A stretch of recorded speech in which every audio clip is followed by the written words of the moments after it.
Ողջույն իմ արժանապատիվ եւ ուժեղ գորիսեցիներ ջան։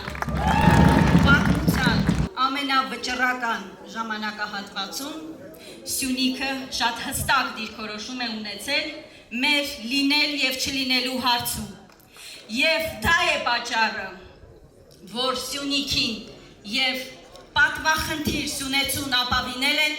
Գարեգին Նժդեհը, Դավիթ Բեգը, Մխիթար Սպարապետը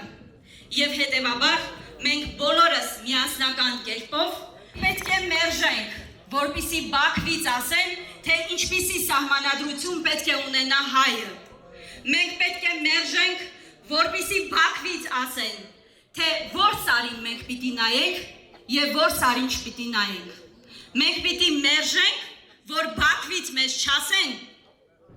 թե ինչպիսի արժանապատվություն ունենանք։ Եվ հետևաբար սիրելի հայրենակիցներ, այս մարդիկ, որ 3 պատերազմ են բերել, սյունեցիները շատ լավ գիտեն խաղաղության գինը։ Մեզ փորձում են համոզել, որ երբ հանձնել են Գորիս-Կապան ճանապարհը, սա իրական խաղաղություն է։ Ուզում են մեզ համոզել, որ թշնամուն բերելով ընդամենը մի քանի կիլոմետր, այստեղից երևում է, հասցնելով Սյունիքի բարձունքներին, բերելով մեր սուվերեն տարածք, մեզ ուզում են ապացուցել, որ սա իրական խաղաղություն է։ Մինչդեռ իրական խաղաղությունը չի լինում անընդհատ զիջումներով։ Սիրելի հայրենակիցներ, մենք ուժեղ Հայաստանի թիմակիցներով եկել ենք այսօր ձեզ եւս մեկ անգամ ասելու, որ Հայաստանը այլևս թույլ չի լինելու։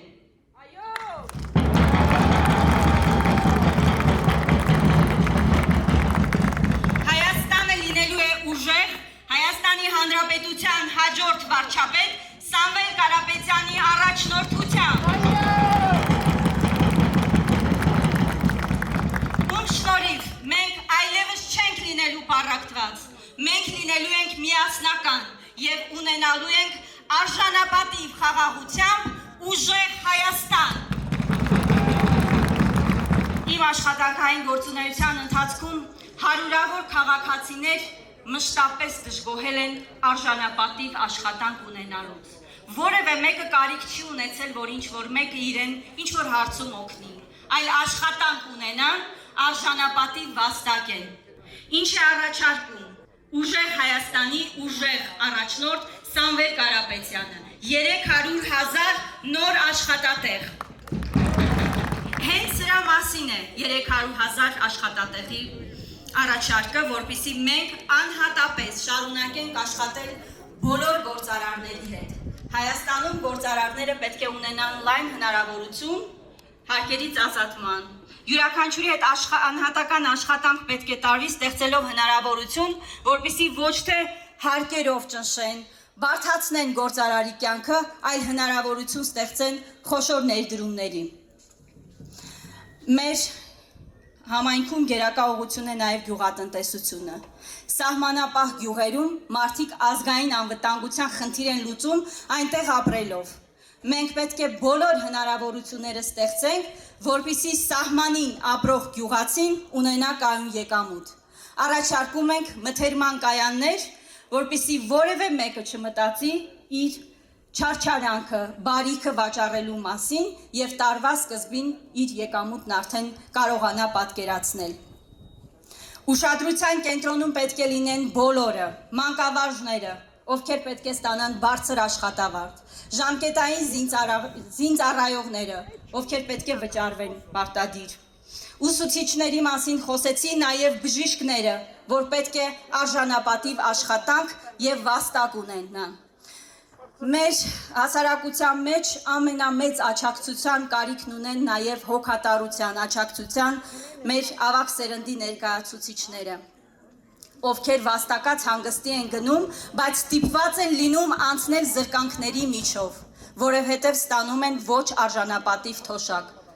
Մեր քաղաքական առաջնորդը ոչ թե ընտրությունից 2 ամիս առաջ է խոստանում բարձրացնել թոշակները, այլ յուրաքանչյուր տարի մեր թոշակառուները ստանալու են ավելի բարձր թոշակ, սիրելի հայրենակիցներ։ Իսկ ինչու վստահել Սամվել Կարապետյանին։ մարդ, ով որևէ պետական պաշտոն չզբաղեցնելով, ահռելի մեծ ներդրում է իրականացրել Հայաստանում, ապրելով դրսում, արարելով դրսում, բայց իր անձնական միջոցները մշտապես ուղղել է Հայաստանի տնտեսության զարգացմանը, ուղղել է Հայաստանում բարիք ստեղծելուն, հազարավոր ընտանիքներին ապահովել է աշխատանքով, հնարավորություն ստեղծել, ճակատագրեր փոխել, սիրելի հայրենակիցներ, եւ այո, եկել է ժամանակը, որպեսզի մենք ունենանք ուժեղ Հայաստան, ուժեղ առաջնորդ Սամվել Կարապետյանի հետ միասին։